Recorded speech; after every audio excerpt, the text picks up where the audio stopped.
Olá, boa tarde, seja muito bem-vindo. Nós estamos ao vivo, são 15 horas e 30 minutos pontualmente pelo horário de Brasília. Eu sou o Kleber Werneck e a partir de agora você confere comigo as principais notícias nesta edição da tarde do Redação HIT. O presidente dos Estados Unidos, Donald Trump, discursou agora há pouco na Assembleia Geral da ONU. E durante o evento, ele se encontrou com o presidente Lula e disse que os dois devem se reunir na próxima semana. Durante o discurso na Assembleia Geral, o presidente dos Estados Unidos, Donald Trump, afirmou que ele e o presidente Lula vão se reunir na semana que vem para debater retaliações dos países por conta do julgamento do ex-presidente Jair Bolsonaro. No discurso, Trump criticou de forma indireta o processo de condenação e disse que a censura, repressão, corrupção judicial e perseguição a críticos políticos do Brasil. Essa será a primeira reunião entre os líderes desde o início do tarifaço. Durante o discurso, Trump disse que estava entrando no plenário da ONU quando viu Lula saindo. Ambos se abraçaram e concordaram que iria se encontrar na semana que vem. Trump disse que Lula parece um homem muito legal, que gostou muito dele e teve uma química excelente com o presidente brasileiro. O encontro de Lula e Trump foi confirmado por fontes do governo brasileiro, mas ainda não há informação se a conversa deve ocorrer ao vivo ou por telefone. E um pouco mais cedo, o presidente Lula abriu a Assembleia Geral da ONU e, em seu discurso, Lula afirmou que o Brasil vai defender a democracia. Em todo o mundo, forças antidemocráticas tentam subjugar as instituições e sufocar as liberdades. Cultua a violência, exalta a ignorância, atua como milícias físicas e digitais e cerceiam a imprensa. Mesmo sob ataques sem precedentes, o Brasil optou por resistir e defender sua democracia, reconquistada há 40 anos pelo seu povo, depois de 2 décadas de governos ditatoriais. Não há justificativa para as medidas unilaterais e arbitrárias contra as nossas instituições e nossa economia. A agressão contra a independência do Poder Judiciário é inaceitável. Diante dos olhos do mundo, o Brasil deu um recado a todos os candidatos autocratas e àqueles que os apoiam. Nossa democracia e nossa soberania são inegociáveis. Seguiremos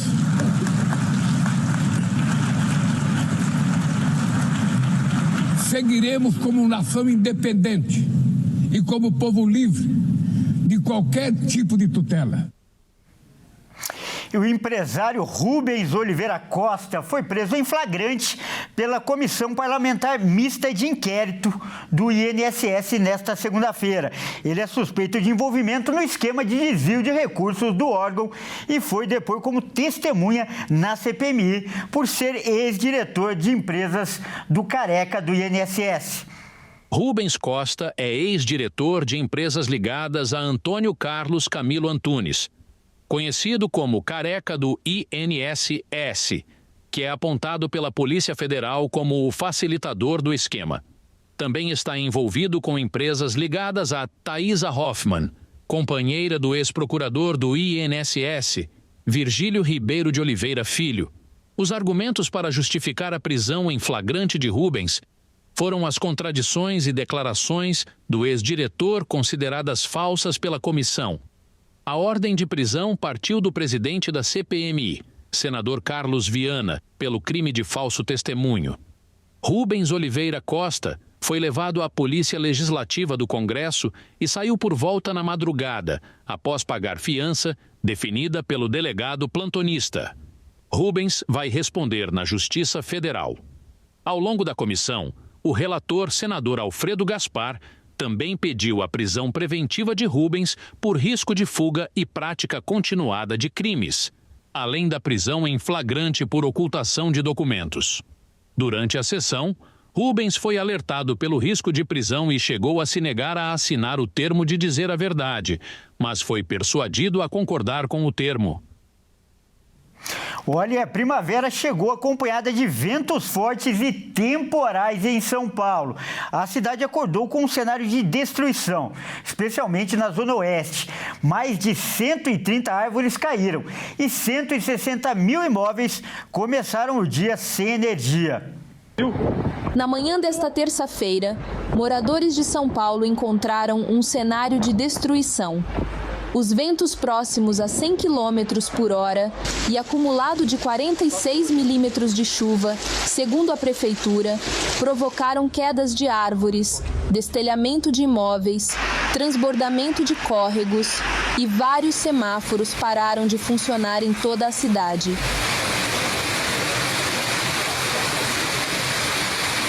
Na zona oeste da cidade, uma das mais afetadas, moradores enfrentam ruas bloqueadas, fiação derrubada e semáforos apagados.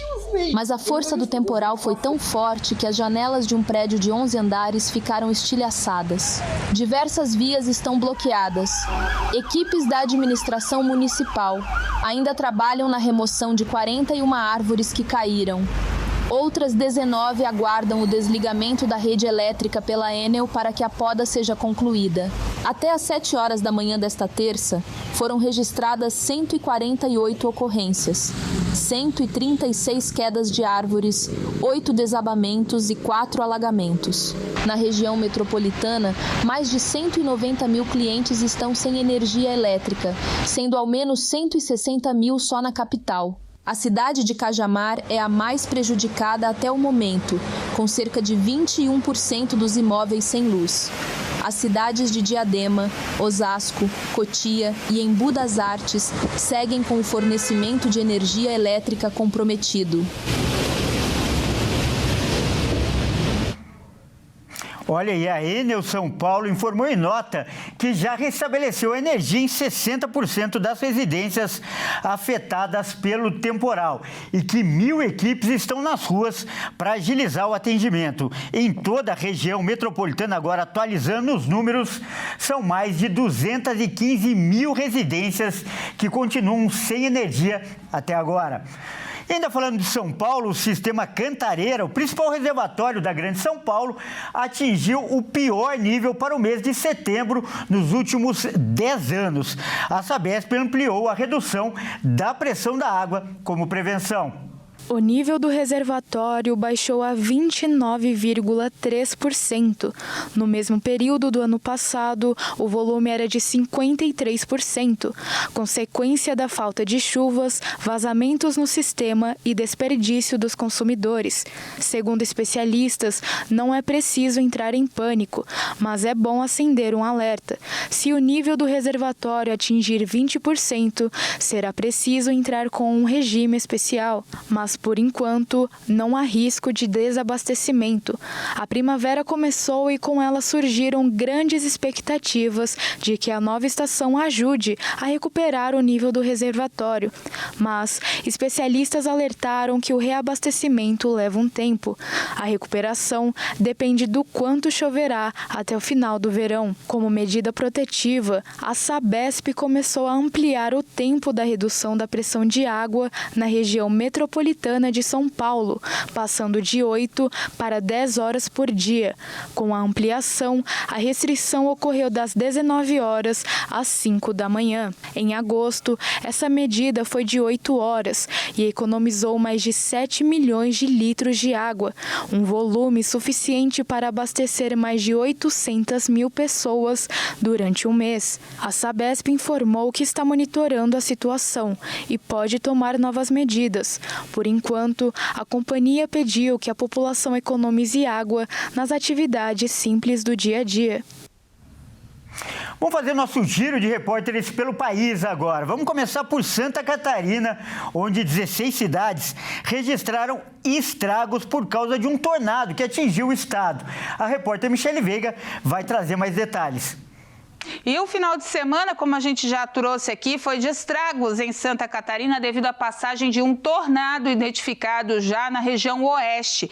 Então, devido a esse deslocamento, né, que aconteceu, o tornado também teve uma nuvem funil já constatada pela Defesa Civil através de fotos. 16 municípios acabaram entrando com situação de emergência para auxiliar na reconstrução deles e compra emergencial de equipamentos, ajudar a reconstruir vias e estradas, enfim. Mas vale ressaltar que nenhuma pessoa ficou ferida, também não teve número de mortos revelados nessas situações que aconteceram no final de semana. Tudo aconteceu devido a uma frente fria que se deslocou rapidamente aqui pelo sul do país, atingiu em cheio essa região do oeste de Santa Catarina e ela já se dispersou já nesse começo de semana. Mas os meteorologistas já afirmaram que no próximo domingo há a previsão que a chuva volte para o estado, não com a mesma intensidade, mas como já há esses problemas de áreas com alagamentos, áreas com deslocamento, inclusive de casas, como a gente viu ontem, pode-se haver aí perigos eminentes. Então, todo cuidado é pouco nessas regiões já afetadas pela passagem dessa frente fria no final de semana. A primavera começou em Santa Catarina úmida, essa semana dá um tempo na chuva, mas o frio persiste, principalmente nas primeiras horas da manhã. A chuva volta no próximo final de semana e o frio continua. De acordo com os climatologistas, essa será uma primavera chuvosa e fria aqui para o estado. E olha essa história, no Rio de Janeiro, uma mulher foi baleada e pediu socorro pelas redes sociais. Ela postou uma mensagem dizendo que estava ferida e pediu ajuda. Vamos ver essa história com o Anderson Nascimento. Uma mulher foi baleada durante um confronto na comunidade Dois Irmãos, em Curicica, na zona sudoeste do Rio, na tarde da última segunda-feira. Os moradores relataram uma intensa troca de tiros na área. A vítima chegou a pedir ajuda em redes sociais, logo após levar um tiro nas costas. Ela pediu auxílio para chamar uma ambulância. Vídeos compartilhados mostram o clima de tensão que se instalou na região, com diversas rajadas de tiros e a vizinhança assustada.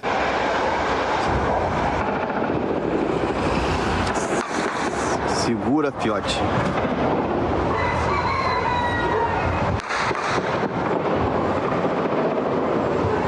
A Polícia Militar informa que agentes do 18º Batalhão de Polícia Militar de Jacarepaguá foram acionados para intervir em uma disputa criminosa no morro. Segundo eles, as equipes já estão no terreno e que o policiamento está reforçado na comunidade. O Corpo de Bombeiros foi acionado por volta das 4 horas da tarde para atender a vítima na rua Marcelo Gordilho. Ainda não há informações sobre a identidade da vítima ou o estado de saúde dela.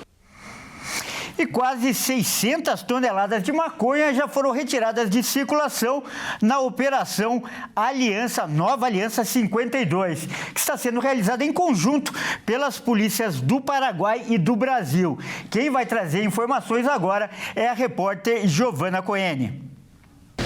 6 dias após o início da Operação Binacional Nova Aliança 52, as forças antidrogas do Paraguai e do Brasil realizaram mais um golpe estratégico contra organizações criminosas dedicadas ao tráfico de drogas na região do estado paraguaio de Amambai, que fica na fronteira entre os dois países e tem como capital Pedro Juan Caballero, cidade gêmea da brasileira Ponta Porã.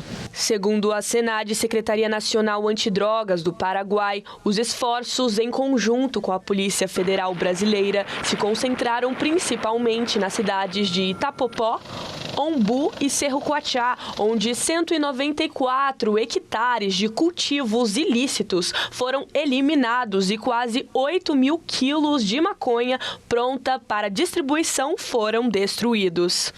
Além disso, 66 acampamentos usados como bases logísticas e de armazenamento foram desmantelados, enfraquecendo diretamente a infraestrutura criminosa.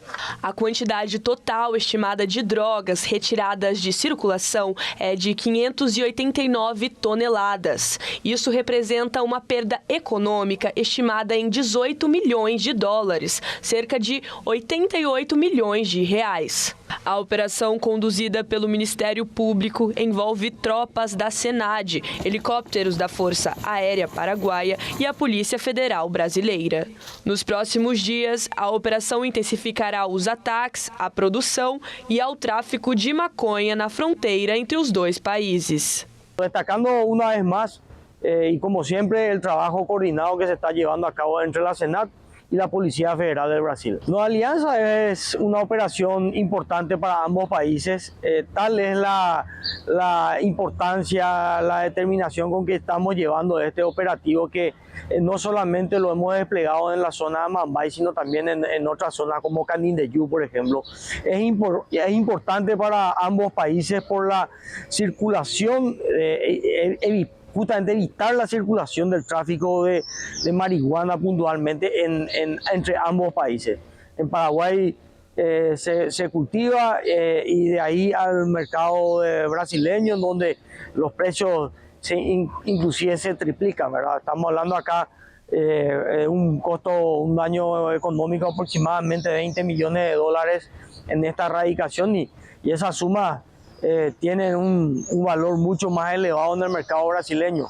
Buscamos con esto desalentar este tipo de cultivo ilícito en la zona de Mambay.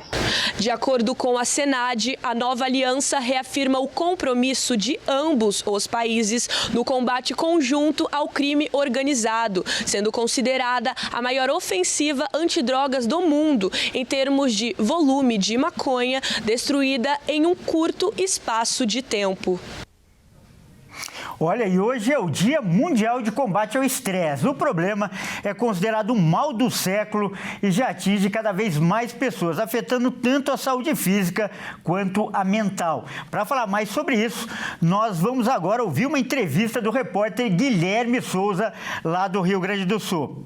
O estresse faz parte da rotina de muita gente. Quando ele passa do limite, pode trazer sérias consequências para a saúde.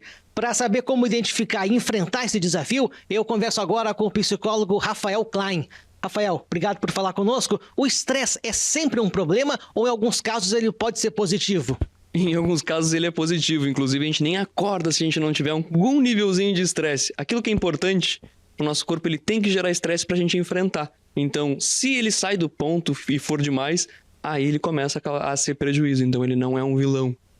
Quais são os sinais de alerta que mostram que esse estresse já saiu do ponto e algo precisa ser feito? Quando a gente começa a ficar muito mais irritadiço ou quando o nosso sono já é prejudicado, a gente faz as coisas de maneira mais acelerada e começa a cometer mais erros. Costuma ser um sinal de alerta para a gente observar já. Para fechar, qual é a dica simples e imediata para quem está nos acompanhando que quer começar a controlar esse estresse, pode começar a fazer já? Tenta tirar um momento para pausa, respira bem profundamente e observa o que tu precisa nesse momento. Como que tu tá te sentindo? Muitas vezes a gente não para pensar nisso. Isso é uma das formas de começar, e praticar atividade física também consegue trabalhar de um jeito conjunto de maneira bastante interessante. Maravilha, muito obrigado. Essas são as orientações do psicólogo Rafael Klein para quem quer dar uma controlada no estresse. Voltamos ao estúdio. Olha, e ainda falando de saúde, nós estamos no Setembro Amarelo, que é o mês de prevenção e combate ao suicídio. E no Brasil, o número de casos tem aumentado entre jovens de 10 a 24 anos. O Alexandre Cardoso vai contar essa história.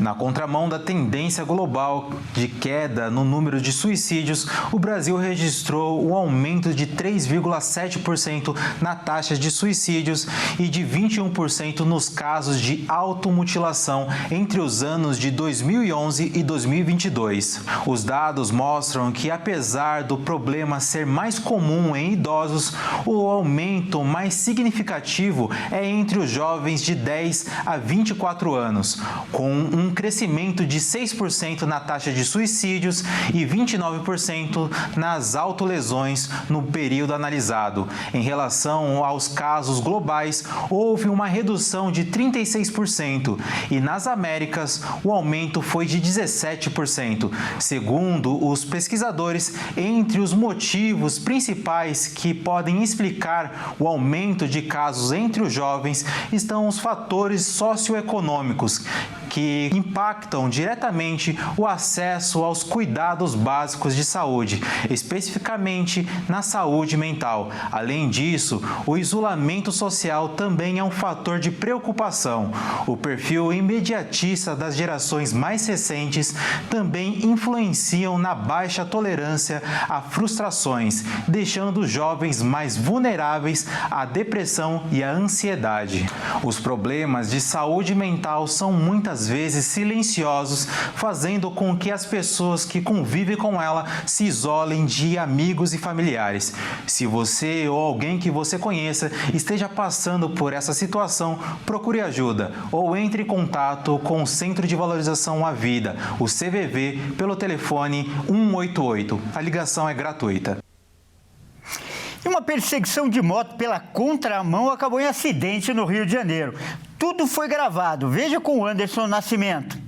Uma perseguição policial terminou em acidente na BR-101, na altura do quilômetro 105, em Duque de Caxias, na Baixada Fluminense. O caso aconteceu na tarde do último domingo. Segundo a Polícia Rodoviária Federal, 2 homens em uma motocicleta, ambos sem capacete, desobedeceram a ordem de parada e invadiram a contramão durante a fuga. A perseguição durou cerca de 2 quilômetros e terminou quando o motociclista perdeu o controle da moto. Ambos os ocupantes do veículo foram socorridos e levados ao Hospital Adão Pereira Nunes, em São João de Meriti. Após o atendimento médico, os 2 foram presos. A PRF segue investigando o caso e não divulgou detalhes sobre possíveis infrações anteriores ou a motivação da fuga. Foram lavrados termos circunstanciados de ocorrência pelos crimes de desobediência e lesão corporal culposa. Vamos mudar de assunto agora para falar de esportes aqui no Redação Hit. E quem vai trazer as informações é o Bruno Buenos Aires. Boa tarde, Bruno. Vamos falar do assunto da semana até agora no esporte, que é o prêmio Bola de Ouro. Ontem nós tivemos um vencedor, mais uma vez um francês, não é, Bruno? Isso mesmo, Kleber. Boa tarde a você e a todos que nos assistem. Ousmane Dembélé foi coroado como o melhor jogador no mundo na temporada 2024-25. E com o prêmio do francês, o ranking da Bola de Ouro por países mudou. Vamos conferir.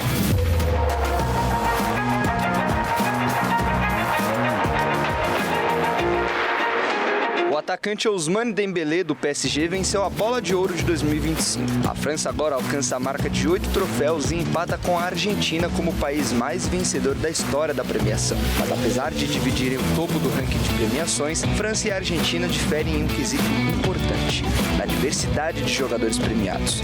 Pelo lado da Argentina, todos os troféus são de Lionel Messi. Já os franceses se isolaram como líderes em número de jogadores premiados, com 6 nomes, sendo eles Raymond Kopa em 1958, Michel Platini em 1983, 1984 e 1985, Jean-Pierre Papin em 1991, Zinedine Zidane em 1998, Karim Benzema em 2022 e agora Dembélé.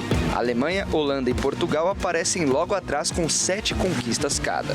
O Brasil é o 6º na colocação geral, mas fica empatado com a Inglaterra e a Itália. Ronaldo em 1997 e 2002, Rivaldo em 1999, Ronaldinho Gaúcho em 2005 e Kaká em 2007 são os brasileiros que faturaram a Bola de Ouro. Mas é importante lembrar que até 1995 apenas jogadores europeus podiam concorrer à honraria da France Football. Outro ponto importante é que os prêmios vencidos por Alemanha e Alemanha Ocidental foram unidos, enquanto os troféus dados a atletas da União Soviética e Tchecoslováquia contam para os países extintos, e não para as novas nações que surgiram após os desmembramentos. Confira agora o ranking da bola de ouro por países. A Argentina e França lideram com 8 conquistas cada. Na sequência vem Alemanha, Holanda e Portugal com 7. Depois Brasil, Inglaterra e Itália com 5 conquistas. A Espanha vem logo depois com 4. A União Soviética com 3 e por fim Bulgária, República Tcheca, Croácia, Dinamarca, Escócia, Hungria, Irlanda do Norte, Libéria, Tchecoslováquia e Ucrânia com 1 conquista cada.